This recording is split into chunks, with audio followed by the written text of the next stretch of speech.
Olá, esse é o Pod Viva. Eu sou Daniela Araújo e o assunto de hoje é saúde mental. E nós estamos aqui com uma convidada mais que especial, a doutora psicóloga Andressa Espíndola.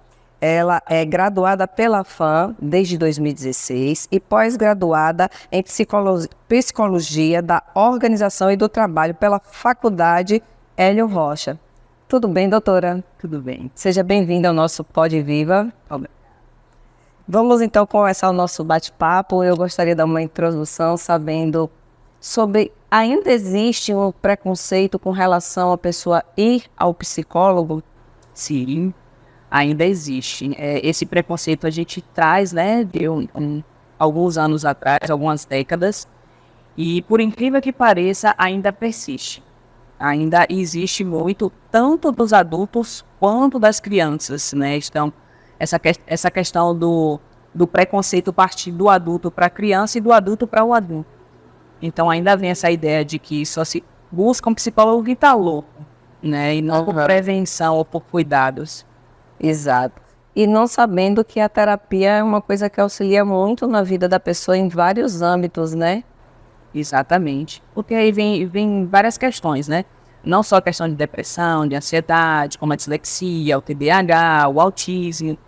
Então, não é só a questão da loucura em si. São processos dos mais sensíveis aos mais graves que precisam desses cuidados. Inclusive de manutenção de vida, né? Porque as pessoas ainda têm aquele estigma de que você tem um transtorno ou tem um espectro, faça parte de um grupo onde antes era taxada vulgarmente como loucos, né? E que hoje a gente entende que não é bem dessa forma, né? Sim, exatamente. Antes tudo era só um diagnóstico, loucura.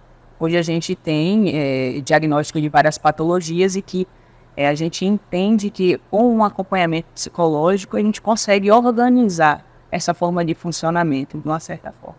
Ok. Dentro dessa pós-graduação, né, de organização do trabalho, assim, como é que você vê o ambiente de trabalho, assim, para um psicólogo poder, como é que ele atua dentro desse ambiente de trabalho? Então, dentro do ambiente, temos a opção de recrutamento e seleção e de prevenções, né? Hoje o que a gente tem aí falado frequentemente é a questão do burnout, né? Que é o trabalho excessivo causando desgaste físico e psicológico excessivo. Temos diversos profissionais que estão sofrendo com isso. Então, a forma com que a rotina acaba acontecendo, automaticamente uma autocobrança excessiva, né, de si e de tudo à sua volta. E aí a gente entra num processo de desgaste emocional, além do desgaste físico. Ok.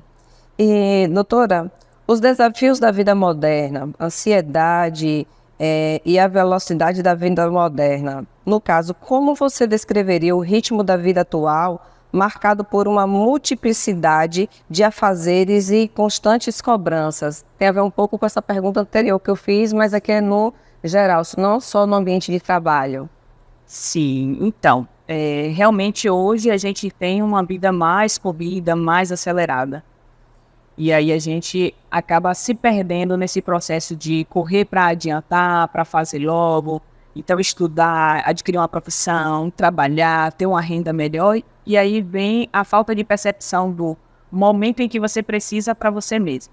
Respirar, se permitir ter esses sensoriais funcionando da forma mais adequada. Um exemplo mais simples é, por exemplo, a gente senta no café da manhã e a gente come para encher porque precisa ir trabalhar, mas não aprecia o sabor do café. Não senta mais como era antigamente, né? Tomar aquele café da manhã de forma confortável, apreciando o aroma do café, o pão quentinho, né? As coisas que estavam ali postas à mesa. E hoje não, realmente, a gente vai tomar aquele café correndo, às vezes sai até na mão, com o alimento na mão, para poder ir comendo no meio do caminho, para dar tempo de dar conta do que se é cobrado. Exatamente. E por consequência dormimos menos tempo, temos menos tempo de lazer, de autocuidado com a família. Hoje a gente não tem mais aquele momento em família. Senta todo mundo em família, é muito raro. Cada um está no seu celular, na sua televisão, a alimentação sempre corrida. Aí a gente começa a entrar em processos de problemas digestivos, gastrointestinais, cabelo, pele e unha, né, inflamatórios. Então, assim, para a gente ter essa percepção bem clara, né, para quem está nos assistindo, as questões psicológicas e emocionais, se elas não estiverem corretamente alinhadas conosco, vai desencadear não só os problemas emocionais e psicológicos, né? Acaba acarretando em todo o organismo físico. Exato. Que, por consequência, retorna para um problema psicológico e emocional.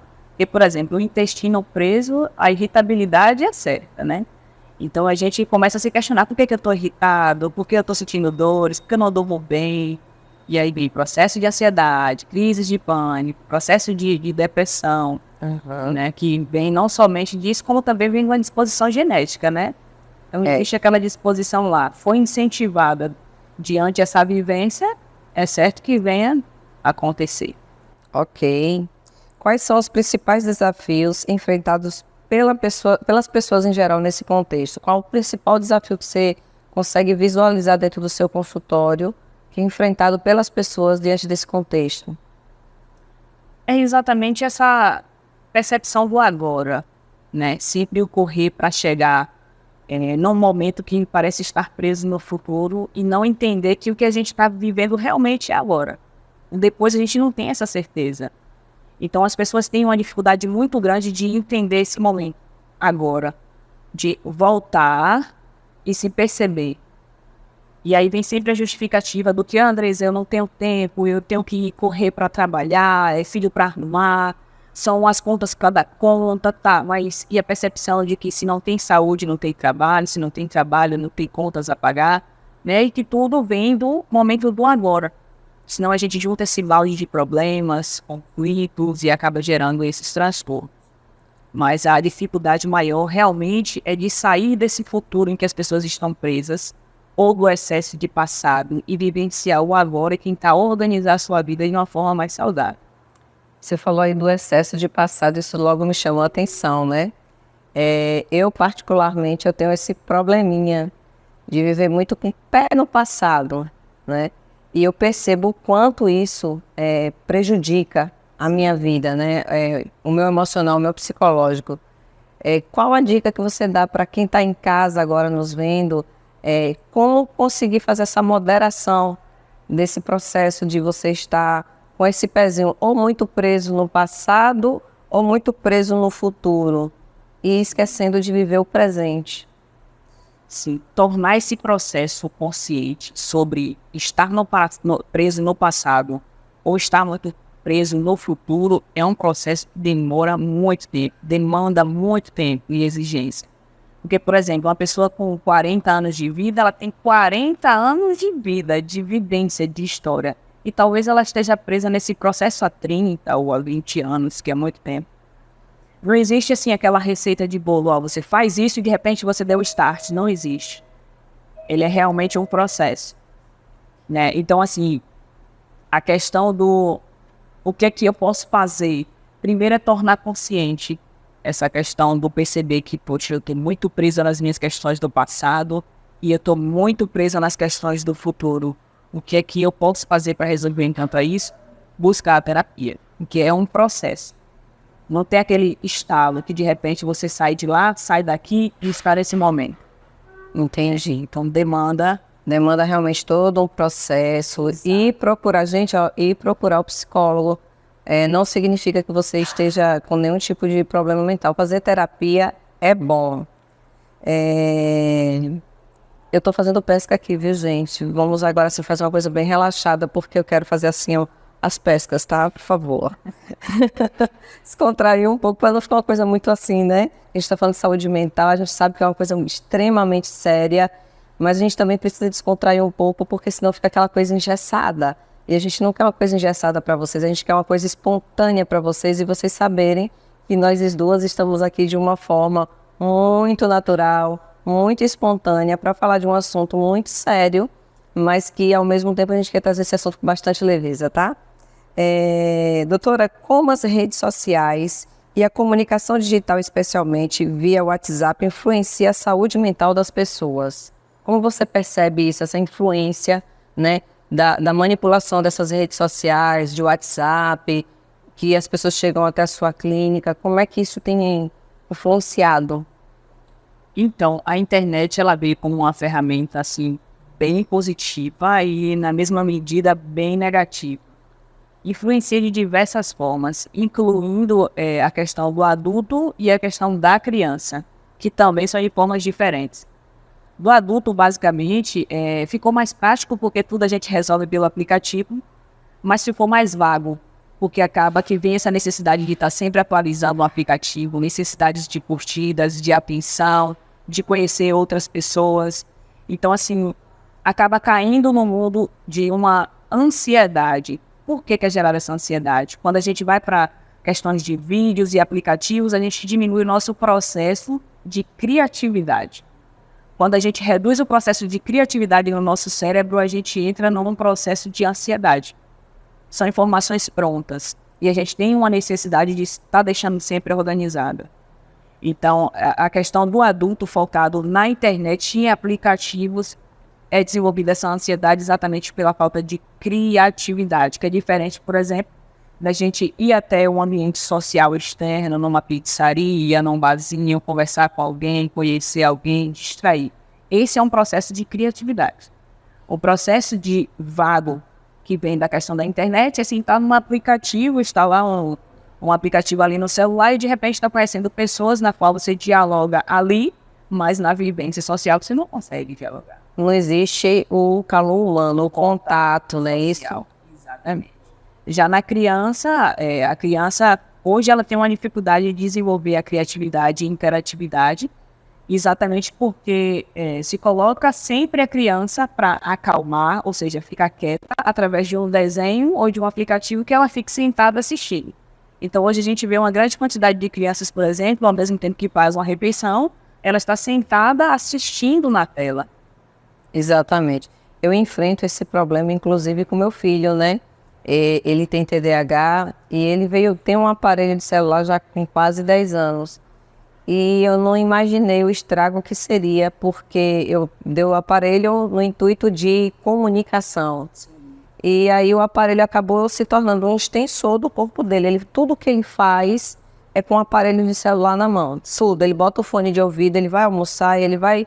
Tudo ele faz. Se ele vai assistir televisão, qualquer outra coisa que ele vá fazer no ambiente dele, ele está sempre com o celular em mão. E eu fico agora buscando alternativas para poder tirar esse celular, o que tem sido muito difícil, inclusive, e complicado. E aí, quando você tira, automaticamente você incentiva a criatividade. A criança ela começa a buscar outras formas de brincar, de interagir, de conhecer. Né? E aí quando vem esse processo da internet, do celular, vem uma irritabilidade maior, dificuldade de concentração, faz tudo rápido para ir pro celular, repetição rápida para ir pro celular, e aí vem o processo, né? Então, é um pouco complicado. É bem complicado. Isso é.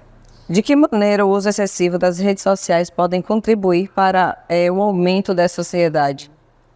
Então, a questão da rede social especificamente é exatamente porque as pessoas diminuem muito a questão do social na vivência, né? Essa relação, essa interação corpo a corpo. Então ficam muito presas às questões dos aplicativos. Esses aplicativos, hoje em dia, por exemplo, as redes sociais, elas mostram muito um lado perfeito, né? Um lado perfeito de vivência. E aí, o que as pessoas começam a fazer? Usar essa vida perfeita que você tem numa rede social como parâmetro para a sua vida. E aí a gente entra num processo de ansiedade. Por que a minha vida não funciona igual a de fulano? Por que só eu tenho tristeza? A terrível comparação, né? Exatamente. Isso é um dos pontos que a gente pode colocar. Porque existem diversas questões nas redes sociais que incentivam, né, a questão da ansiedade, da frustração, da angústia. Do porquê eu não consegui chegar daquela forma, ou ter aquele corpo, ou estar daquele jeito. Então, tudo isso influencia. E a própria questão da interação, né? Como eu falei, hoje ninguém mais senta num barzinho para conversar. É no Instagram. E às vezes até senta no Instagram, vai lá, senta no barzinho, vai lá no Instagram e fala com aquela pessoa que tá na outra mesa. Olha aí como é que tá. Mas não tem aquela questão da interação ao vivo, né? Aquela relação, aquele calor humano.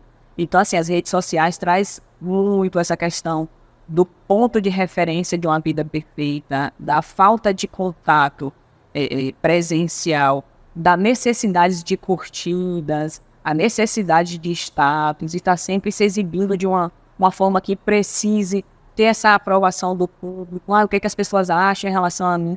Então, existem vários pontos nas redes sociais que incentivam essa questão da ansiedade, da depressão, das crises de pânico, da baixa autoestima, né? Isso é verdade. Você falando dessa questão, eu já fui numa pizzaria uma certa feita e tinham 15 jovens numa mesa. 15, eu contei.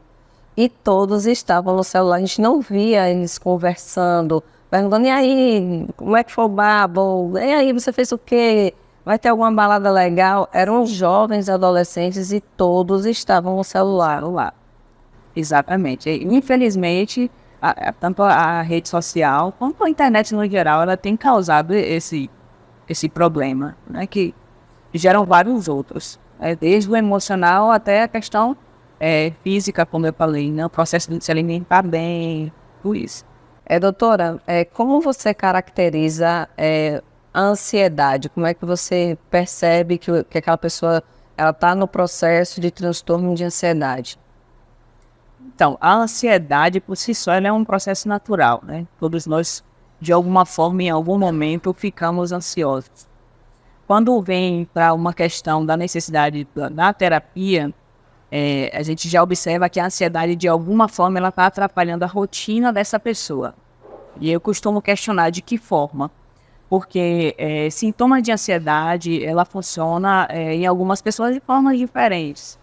Então, existem várias queixas em relação à ansiedade, que às vezes, o processo da dificuldade para dormir, tremores, né, sente dores frequentes no corpo, não consegue se apresentar ou falar em público, ânsia de vômito, que são questões que atingem o processo também físico, né, como eu tinha falado, Certo. mas parte muito mais de um funcionamento emocional. Não consegue levantar para ir para o trabalho, não tem ânimo, procrastinação frequente, né? Então, está sempre se comportando como se não tivesse uma energia suficiente para lidar com as coisas do dia a dia.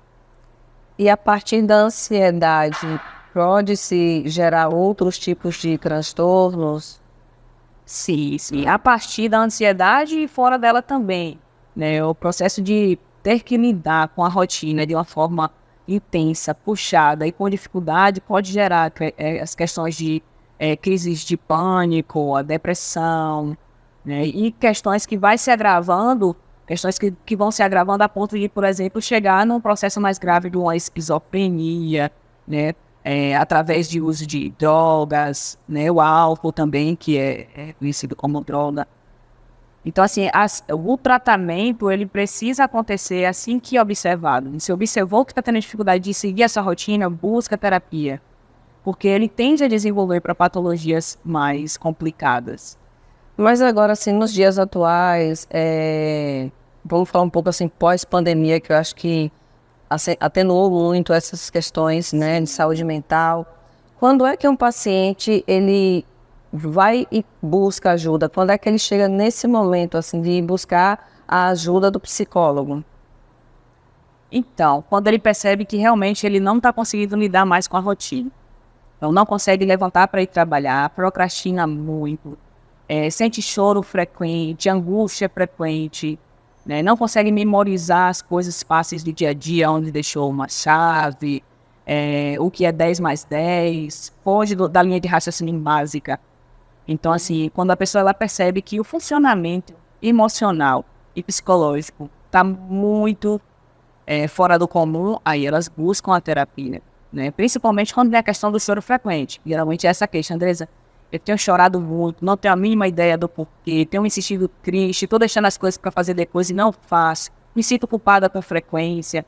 Então, geralmente, parte dessas queixas. Certo. Quais são os sinais e sintomas mais comuns que influenciam, você já até entrou nessa seara, né? Que indicam essa presença da ansiedade, assim, o que é mais comum, assim, são pontuais que indicam a ansiedade na pessoa? Vem basicamente desses sintomas, a questão do choro frequente, a angústia, a procrastinação, geralmente parte disso. É um desânimo, né, exagerado. A pessoa não consegue ter aquela proatividade que ela tinha antes. Exato. E aí vai cada vez mais decaindo no seu dia a dia, é isso? E por mais que pareça óbvio, a pessoa tem uma extrema dificuldade de entender o que é que realmente está acontecendo. E aí vem buscar justificativa de como melhorar, né? Mas geralmente elas não fazem a mínima ideia do porquê que vem essa questão. Quais são as estratégias técnicas que você recomenda para lidar com a ansiedade no dia a dia? De que forma que uma pessoa que é muito ansiosa, o que você indica para essa pessoa utilizar como estratégia para melhorar no seu dia a dia? Antes de mais nada, a terapia vai conseguir dar esse mapa, né? De por que está acontecendo e como agir diante disso. Porque assim, cada pessoa, ela tem um funcionamento diferente, né? Psicológico, fisiológico. Então, não existe uma dica, assim, que vai funcionar universal. Existem algumas estratégias realmente que ajudam a tirar numa crise, por exemplo, de ansiedade. Percebeu que está entrando num processo de choro frequente, uma angústia, um desespero, uma sensação de morte, é indicado que busque se ocupar de maneira comportamental. Por exemplo, vou arrumar uma gaveta, uma estante, porque ao mesmo tempo que a gente ativa o processo de criatividade, a gente desativa um pouco o processo da ansiedade. E aí volta aquele raciocínio lógico e sai um pouco do raciocínio emocional. Automaticamente você vem àquele momento de autopercepção. E aí você regula a sua respiração e retorna ao processo funcional. Isso não vai tratar a sua ansiedade, mas vai tirar você da crise. Está aquele momento de angústia, de desespero que a pessoa está, né? Exatamente, aquela crise mais intensa dos sintomas da ansiedade. Porque geralmente as pessoas indicam, faça a respiração, uma leitura, concentração. O problema todo é que não funciona para todo mundo. Eu ia perguntar justamente isso, essa questão de trabalhar a respiração, de fazer uma meditação, se isso traz algum tipo de resultado para a pessoa que está em crise de ansiedade. Para algumas pessoas, sim. Para outras pessoas, não. Por quê? Às vezes você não se concentra em se acalmar, você se concentra nos sintomas. E aí você intensifica os sintomas. Então, nem todo mundo vai conseguir, né? Como eu falei, nem todo mundo funciona da mesma forma. O mais adequado é o processo de você entrar na sua criatividade. Então, quando você faz algo comportamental de fato, você ativa a criatividade e diminui o processo da ansiedade. A respiração funciona para alguns, para outras pessoas, infelizmente, não. É complicado, é bem complicado e delicado, né? A gente tem uma pessoa que está tendo uma crise de ansiedade próximo da gente e a gente... eu já passei por uma experiência dessa e assim, eu não sabia o que fazer. Sim. Porque a pessoa parecia que estava tendo um infarto, a pessoa começou a se sentir mal, E eu fiquei, meu Deus, o que a gente faz aqui? E acabamos levando para o hospital, porque realmente a gente não sabia que recurso utilizar para poder amenizar aquela crise, né? Sim. Então, assim, dentro, por exemplo, de um exemplo desse, de uma experiência dessa que eu passei, foi acertada essa questão da gente levar a pessoa até uma unidade hospitalar para poder tentar resolver aquela crise? Assim, é adequado, em alguns momentos, levar para uma unidade hospitalar, porque chegando lá, faz uso de uma medicação, entra num processo em que vai se acalmando, né, e ameniza a questão da crise. Mas, posteriormente, é necessário buscar essa ajuda, esse acompanhamento, para poder ir tratando o que está fazendo chegar nessas crises. Mas é como você mesmo falou, essa questão do não saber lidar com as crises é algo que a gente enfrenta também e é muito difícil. Porque quem está ali não sabe se realmente está sendo uma crise de ansiedade ou um infarto ou um derrame. Os sintomas parecem muito, né? Essa questão da palpitação, do parecer que está com falta de ar, né? A respiração ofegante. É muito comum dentro da crise de ansiedade a gente observar isso no outro e na gente mesmo dentro da crise. Então, o processo de tentar acalmar e ver que não está conseguindo ajudar dessa forma, sim, levar uma unidade de saúde é uma boa opção. Ok. Como é possível estabelecer o equilíbrio saudável entre as demandas na vida moderna e o autocontrole emocional? Como é que a gente pode estar estabelecendo esse equilíbrio, Sim. nessas demandas? Então, hoje com essa correria que a gente enfrenta, né, a gente busca sempre estar encaixando tudo em horários. E aí fica aqueles horários bem apertadinhos, bem estreitos, a gente começa a entrar num processo de ansiedade muito grande. Aí não vai dar tempo para almoçar e voltar para o trabalho, eu tenho que resolver a escola do menino, e aí a gente entra nesse processo de acelerar. O que a gente precisa fazer? Entender que nesses encaixes de horários, a gente precisa encaixar o momento em que a gente precisa desacelerar. Principalmente no final do dia, quando a gente vai descansar. Porque senão a gente deita, mas o nosso cérebro está funcionando toda a rotina que a gente teve hoje e que a gente vai ter amanhã. E aí a gente não dorme bem. Automaticamente, problema de insônia. Doutora, isso é uma das coisas que eu mais escuto entre minhas amigas quando a gente está no bate-papo. É justamente isso. Elas falam assim: Dani, como é que pode? Passou o dia todo, eu vou deitar para dormir. E aí parece que o meu cérebro ele não para. Ele fica já pensando em tudo que eu tenho para fazer depois, como é que eu vou dar continuidade. E aí tem uma noite péssima, acaba tendo um dia também que não é agradável. Então, uma pessoa, quando ela já está assim, nesse processo de não conseguir dormir bem à noite, de estar nesse processo desse pensamento acelerado, seria aconselhável já começar a pensar em, está no momento, esse é o start, eu vou procurar uma terapia, eu vou procurar um psicólogo para poder fazer uma avaliação. Sim, com certeza. Porque o que acontece? Dentro de 24 horas, a gente tem que otimizar para encaixar as nossas obrigações. O problema é que a gente vai excluindo o que parece ser menos importante. Uma das coisas que a gente começa a excluir, primeiro, é o nosso momento de descanso, né, de desacelerar. E aí, em seguida, a gente vem com o momento de lazer. E em seguida, o momento de alimentação. A gente reduz o nosso tempo do café, do almoço, para sobrar tempo para resolver alguma coisa.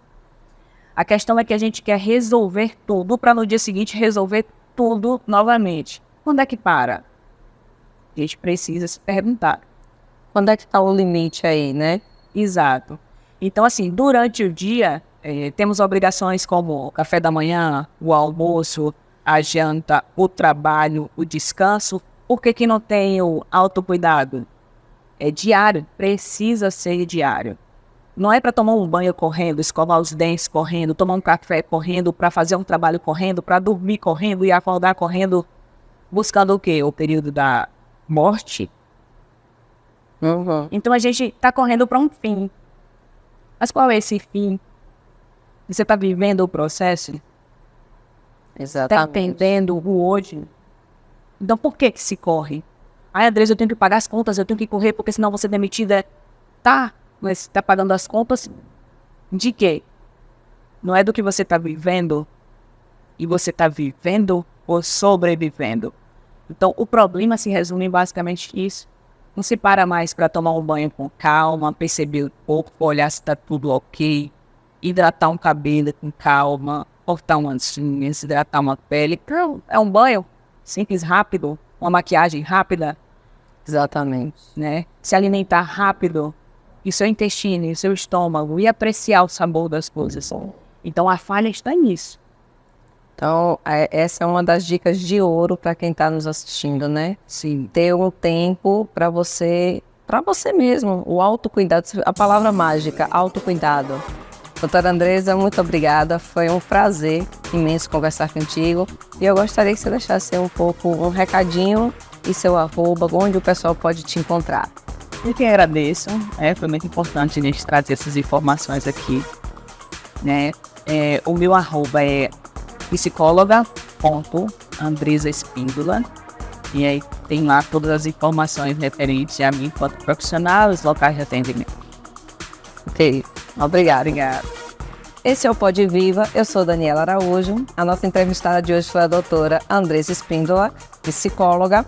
Esperamos contar com vocês aí para assinar o nosso canal, dar aquele like maravilhoso e nos encontramos no próximo Pode.